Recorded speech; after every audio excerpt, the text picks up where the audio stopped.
Salut à tous, on se rejoint aujourd'hui pour une nouvelle vidéo de test avec aujourd'hui le test du Moto G8 Power Lite.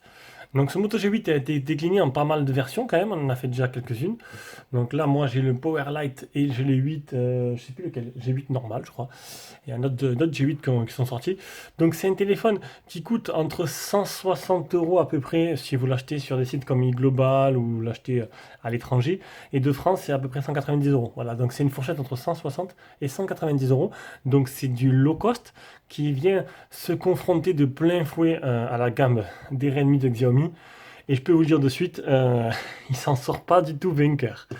C'est un téléphone que, pour être honnête directement, c'est un téléphone qui pour moi ne doit pas coûter plus d'une centaine, allez, entre 100 et 120 €, ce serait sa tranche de prix. D'après tous nos tests qu'on réalise, hein, tout mélangé, prix chinois, etc., etc. Voilà, donc oh, la couleur, elle est déjà mise, elle est en place. On va passer maintenant au test. Donc, contrairement au G8 que je ferai juste après, qui a un poinçon dans l'écran, là on se retrouve avec un design à l'ancienne, avec une encoche. Oui, mais non, c'est à l'ancienne. Et oui, on arrive à l'ancienne, design avec encoche, avec des assez grosses bordures en haut et en bas, et en haut et en bas. Il ressemble. Hey, c'est un design qui a maintenant 2 ans là. Niveau, bon, bah après. Même si le tarif, c'est l'auto chez Motorola, bon, bah, c'est du low cost, on a quand même quelque chose qui coûte quand même 160 €. Et ça aurait pu être un peu mieux, on va dire, ils auraient pu pousser un peu le truc. Voilà, il s'appelle Powerlite, c'est pas pour rien, c'est par rapport à sa grosse batterie. Donc ils ont mis tout dans la batterie, on y reviendra après. Donc au niveau des dimensions, 75,76 de large sur 164,94 de haut sur 9,2 mm d'épaisseur pour un poids de 200 grammes, mais malgré ça, 200 grammes en main, ça fait pas si lourd que ça pour ce modèle-là. Non, 200 grammes. Bon, c'est plutôt correct. Il existe en deux couleurs. Alors, c'est deux bleus, c'est un Royal bleu et un Arctic bleu. Il est fait tout en plastique et un écran de type IPS à l'avant en 6,5 pouces, définition 1600 x 720. Oui, vous aurez compris, c'est un écran seulement HD. Pas de Full HD. Sur cette gamme de prix, c'est limite une erreur. Écoutez, c'est comme ça, seulement HD. On va dire ils ont fait des économies. Ils auraient pu le mettre, honnêtement. Vous allez voir que franchement, on ne va pas s'arrêter là. Donc seulement HD. Première erreur. 80,89% sur la surface que prend l'écran par rapport à la surface totale du téléphone. Bon, ben ça, c'est pas super bien optimisé, hein. En dessous, deuxième erreur. Un port micro USB. À l'heure actuelle, ce n'est plus concevable d'avoir des micro USB. Mis à part au pire sur un téléphone à 70 €. Là, à ce prix-là, pas de type C. Sans commentaire. On va continuer directement avec le tiroir SIM qu'on va ouvrir de suite. Alors, tiroir SIM, il faut prendre hop, le trombone qui est fourni avec parce qu'il est vachement plus long que la moyenne. Dans ce tiroir SIM, on aura quand même quelque chose de plutôt intéressant puisqu'on aura un double SIM et une carte SD. Ça, c'est plutôt bien. C'est le Master Combo, comme je l'appelle. Ouais, je l'appelais comme ça. C'est moi, hein, c'est déposé, brevet, c'est le Master Combo des cartes SIM. Côté droit, on aura le bouton Power qui est avec des rainures dessus, histoire de bien le reconnaître. Avec le bouton volume plus moins, là-dessus, il n'y a rien à dire. On aura le port jack, et oui, puisqu'il y a un micro USB, donc du coup, il y a bien le port jack. On aura à l'avant, j'ai oublié de le dire, donc un appareil photo de 8 mégapixels avec une reconnaissance faciale. Eh ben non. Troisième erreur, pas de reconnaissance faciale. Alors, pour ceux qui vont me dire oui, voilà, donc là, aide, évaluation, optimisation, service. Alors là, c'est un peu à fond parce que vous verrez qu'après, il y a un petit souci avec ça. Google, bien-être numérique, système, mémoire, accessibilité. Alors, je cherchais de partout la reconnaissance faciale. Alors, à moins qu'elle soit dans système. Non, elle n'est pas là. Sécurité et déverrouillage, il n'y a que l'empreinte, empreinte digitale. Alors, dans Smart Lock, pareil, j'ai regardé, je me suis dit, ah, des fois, c'est dans Smart Lock. Non, toujours pas là. Du coup, bah écoutez, c'est noté reconnaissance faciale sur des spécifications, mais il n'y a pas la reconnaissance faciale. Il y a le double tap. Du coup, tu fais un double tap, mais ça n'a aucun intérêt. Surtout, il faut faire un double tap quand il veut marcher, puisqu'il n'y a pas de reconnaissance faciale. Ça n'a aucun intérêt d'avoir le double tap. C'est vachement marrant. Donc, on continue sur notre lancée. À l'arrière, on aura un capteur d'empreinte, avec ce petit logo Motorola. On aura l'haut-parleur que se trouve ici. Triple appareil photo, un principal de 16 mégapixels en ouverture 1.7, un deuxième de 2 mégapixels pour la macro et un troisième de 2 mégapixels pour la profondeur. Le capteur d'empreinte qu'on va essayer de suite, qui ma foi assez rapide. Là-dessus ça va très bien. On va remonter la luminosité, décidément on va se battre. Alors on va la bloquer, ce sera plus simple. C'est ce que j'avais oublié de faire. Voilà, on bloque la luminosité, mais là comme je suis en train de vous arracher les yeux parce que vous ne voyez rien, on va la baisser. Voilà, donc on va même la remonter un peu, décidément je vais jouer avec. Non, parce qu'elle a un petit souci, c'est l'humidité automatique. On en reviendra après pour la partie logicielle. Donc on continue, le tout est animé par un Helio P35, un processeur low cost de chez Mediatek qui plafonne pas haut, mais qui fera tourner Call of Duty. On le verra après. Donc un PowerVR justement pour faire tourner Call of Duty. 4 Go de RAM, 64 Go de mémoire interne, 5000 de batterie, donc une grosse batterie. On verra après ce que ça donne. Le Bluetooth 4.2 seulement, pareil, pas de 5.0. Par contre, il est full 4G et ça c'est plutôt intéressant. Voilà, c'est tout. Pour la partie caractéristique et design, vous avez vu, il casse pas des briques, il n'est pas exceptionnel, il n'a pas une fiche technique de fou, mais par contre, il a un tarif assez élevé pour le rapport prix qui n'est pas super intéressant. Allez, on passe à la suite. La suite, c'est l'écran. Donc, je vous l'ai dit, un écran de type IPS en 6,5 pouces qui est 720p seulement. Bon, écoutez, surtout c'est un écran 6,5 pouces, ça commence à devenir un peu grand pour une résolution aussi faible. Comme je l'ai dit dans la caractéristique, un écran 720p pour 200 euros, c'est un peu se foutre de la gueule du monde. Et je n'ai plus de batterie sur le S7. Je dois mettre mon S7 à charger, sinon je risque d'avoir une coupure dans la vidéo. Donc du coup l'écran, mis à part ça, niveau réactivité, il réagit bien, il est plutôt agréable à utiliser. C'est un écran 10 touches, il n'est pas protégé par une protection quelconque. Dessus, il n'y a rien, il n'y a pas de film. Et en plus de ça, il n'y a pas de spécificité de protection supplémentaire. J'ai un peu du mal, il est 10h du soir. J'ai dit de filmer de faire de la nuit. Je ne suis pas payé plus, mais aujourd'hui, je filme de nuit. Voilà. Donc, du coup, non, l'écran, il n'y a pas grand chose à dire, mis à part qu'il est seulement 720p. Sinon, il est plutôt correct et il est agréable à utiliser. Et puis, niveau luminosité, c'est pas trop mal. Là-dessus, ça sort plutôt bien. J'étais à la plage cet après-midi, j'y voyais très bien. Allez, partie logiciel. Donc, on est sur du Google Stock simple, hein, Google No, ce que vous voulez. Ça se rapproche très bien, très, très, très proche de Google No avec quelques petits ajouts de chez Motorola. On retrouvera le volet notification côté gauche, comme ça vous avez, ainsi qu'une fluidité qui est plutôt correcte, même s'il y a quelques petits ralentissements. C'est un processeur qui n'est pas super puissant, qui fera tourner Call of Duty en minimum, on le verra après, mais il y aura quelques ralentissements, ça c'est sûr. Je me répète. On va maintenant les captures d'écran. Alors, le téléphone, encore une chose, encore une erreur, il tourne seulement sur Android 9. Voilà, pas d'Android 10. Alors, je sais pas exactement quand il est sorti. Il faudrait que je regarde sur Kimobile. Attends, là, je suis sur Kimobile, normalement, sur mon téléphone Kimobile, Motorola G8 Power. Alors, c'est un téléphone qui m'était... Alors, j'ai oublié de le dire. J'ai oublié de le dire, c'est un téléphone qui m'était prêté par le Café du Geek. Voilà. C'est grâce à eux que je l'ai eu, c'est grâce à eux qui sont en partenariat avec Motorola qui me les ont envoyés. Donc, c'est un téléphone qui est sorti il y a... Ah non, c'est un téléphone qui est sorti il y a un mois. Il y a un mois. Donc voilà, il y a un mois, il est sur Android 9. Pourtant, Motorola sont très rapides pour les mises à jour, mais là, je pense qu'il y a, là, ils ont un peu, voilà quoi, sentir plus. Donc 102 552 pour l'Antutu. Le test de chauffe 41 degrés, c'est assez bon. Là, le problème, c'est qu'on arrive en été. Les tests de chauffe vont être un peu faussés, parce que du coup, suivant où je le fais, si la température ambiante est déjà assez élevée, je suis en train de faire... Oh, vous avez vu un peu les rimes? Sans faire exprès, je fais des versets. Non, je vais arrêter de m'envoler et je vais continuer à le tester. Allez, peut-être que le jour j'écrirai une chanson. Allez, je passe les 100 000, j'écris une chanson. 41 degrés. 10 touches pour l'écran. Geekbench, le premier. Ah, il n'y en a qu'un. Le deuxième, il n'a pas marché. Il est propre, il n'est pas infecté par des malwares. 5481, c'est le PC Mark. Ouais, il est sorti il y a un mois. Il n'a même pas Android 10. C'est lamentable. Il est bien certifié 1.1 pour les applications de streaming, 3 mètres de marge, 26 satellites fixés sur 35. Il a les appels Wi-Fi, la voix 4G. Il peut température des couleurs. On peut régler la température des couleurs si vous voulez. On a quoi là-dessus? Le soulevé pour activer le double touche. Une double touche qui est totalement inutile puisqu'il n'y a pas de reconnaissance faciale.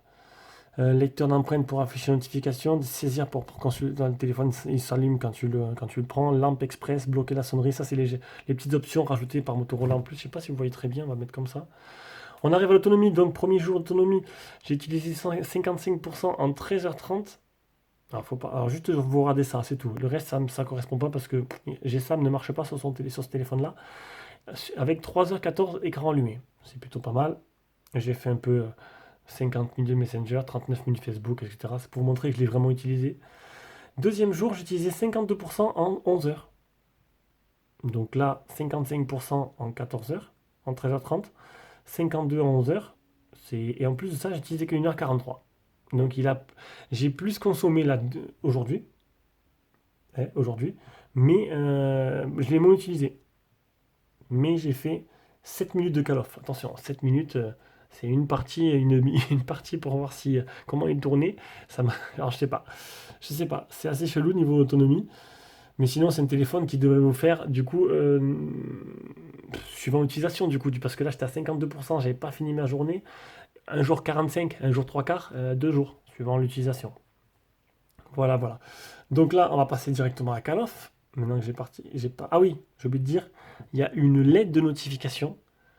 Et c'est peut-être le seul bon point. Non, peut-être qu'il y en aura un deuxième de bon point que je vais vous dire, c'est qu'il y a une LED de notification qui se trouve juste là. Voilà, une LED de notif. Et si, j'ai oublié de vous montrer les capteurs du téléphone. Alors, état des capteurs G, accéléromètre, gyroscope, capteur de lumière, capteur de proximité. Hop, proche, loin, proche. Et le capteur de lumière, j'ai eu tendance à toucher trop souvent la jauge de lumière et à la baisser. Parce qu'elle était toujours à balle, à fond. Du coup, ça veut dire que le capteur de lumière, il n'est pas très très bien calibré. Peut-être une mise à jour, peut-être pas. Je ne sais pas. Voilà, Call of Duty. On va lancer Call of Duty de suite. Donc Call of Duty, autant vous le dire de suite, il tourne, il marchera très bien. Par contre, il marchera au minimum. Il tourne en performance faible. Pas moyen de passer en moyen, c'est restant faible. Je vais vous montrer de suite. Allez, on se recherche sur Call of Duty. Donc il tourne en performance faible. Simple. Alors j'ai bien mis les bots, c'était pour vous montrer. Donc performance simple et enfin, simple, faible. Et paramètres, on ne peut pas, audiographisme, on ne peut pas passer au-dessus. Voilà. Donc, et en fréquence d'image, je suis en moyen. Malgré ça, il tourne plutôt bien, il est fluide, le tactile est assez précis. Et là-dessus, il n'y a pas de souci. Voilà, c'est des bots. Hein. Voilà, c'est juste pour vous montrer que ce sera totalement jouable. Ouais, je joue qu'au snipe. Même à bout portant, je joue au snipe. J'ai pris l'habitude. C'est super pratique. Voilà, donc le jeu est totalement jouable. Allez, on passe à la suite. Et la suite, c'est l'appareil photo. Donc, l'appareil photo, je vous l'ai dit, c'est un appareil photo de 16 mégapixels avec un deuxième de 2 mégas pour la macro et un deuxième de 3 et un troisième de 2 mégas pour la profondeur. Donc, niveau photo. Oui, cette photo est très simple. On a macro. Là, j'y suis déjà. On a photo. Donc, photo, on aura. Attention. On aura. Alors, c'est pas là, je suis encore en macro. Non, je suis en photo. Ah non, je suis en mode portrait, excusez-moi. C'est mode portrait. Donc, mode photo. On aura HDR auto ou pas. On aura le flash. Ici, on a l'embellissement. Et on aura format photo, on aura 16 neuvième, 1, 4 tiers et 20 neuvième. Donc ça c'est bien, plutôt bien, on a plutôt le choix. Voici les menus qui sont fournis avec. Ah, désolé, c'est le téléphone, il est un peu... On aura mode photo, alors mode vidéo par contre, on n'a pas grand chose, on a 720p et du Full HD. Donc ce sera vraiment du 30 fps seulement, il n'y aura pas plus. Hein. Et un mode panorama, tout simplement. Donc on va revenir maintenant avec l'appareil photo frontal. Vous aurez vu toutes les photos que ce téléphone est capable de faire, dans toutes les conditions. Et on reviendra de suite avec l'appareil photo frontal.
Allez, on revient directement avec l'appareil photo frontal. Donc là, ça vous permettra de voir un petit aperçu comme à chaque fois de la capture du son par rapport au micro, ainsi que la qualité de la vidéo avec ce selfie. Les conditions sont bonnes, j'ai les deux lumières, ça devrait le faire. Donc voilà, vous avez pu voir les photos. Bon, en bonne condition, ça fera le travail, ça va dépanner. Par contre, dès que la nuit tombe et la lumière vient à manquer, c'est plutôt catastrophique. Vous avez pu voir les photos de nuit, il n'y a même pas de mode nuit, tout simplement. Enfin, c'est un peu limité, quoi. Voilà. Donc j'essaie de faire de mon mieux. En vidéo, la stabilisation, c'est pas du tout ça. Donc ça sera vraiment un téléphone pour dépanner, dans de bonnes conditions. Ça pourra le faire. Et c'est tout pour le moment. Allez, dernière partie. La dernière partie, c'est le son. Donc déjà, le son communication, il est très bon. J'ai pu appeler pas mal de temps, aujourd'hui, hier, avant-hier, avec. Le son, il est plutôt bon. Là-dessus, il n'y a pas de problème. On va maintenant écouter le son du haut-parleur. Donc le haut-parleur se trouve derrière. Il se trouve juste là. Du coup, bah, si vous le posez sur la table, le son il est obstrué. Et le haut-parleur, il est pas trop dégueulasse.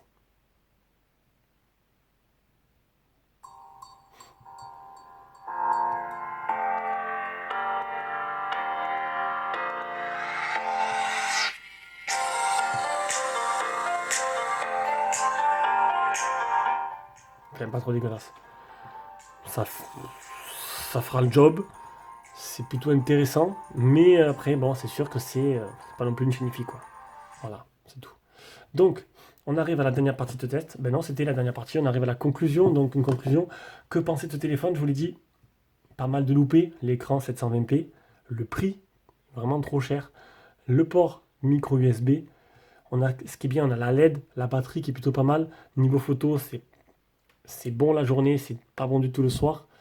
L'utilisation de l'écran, ça va, mais après, voilà, c'est un téléphone qui ne casse pas des briques. Encore une fois, Motorola, j'ai l'impression qu'ils sortent des téléphones juste pour sortir des téléphones. Ce serait bien qu'ils secouent un peu les plumes et qu'ils nous sortent un peu des téléphones à rapport prix plutôt intéressant ou intéressant, quoi. Quand tu compares ce téléphone-là à un Redmi Note 9, qui coûte Redmi Note 9, le normal, là, il vient de sortir à 199 euros, ou le 9S, qui est disponible à même pas 150 euros de Chine. La comparaison, elle est vraiment pas comparable, quoi, tout simplement. Allez, sur ce, je vous fais de gros bisous et on se rejoint pour une prochaine vidéo.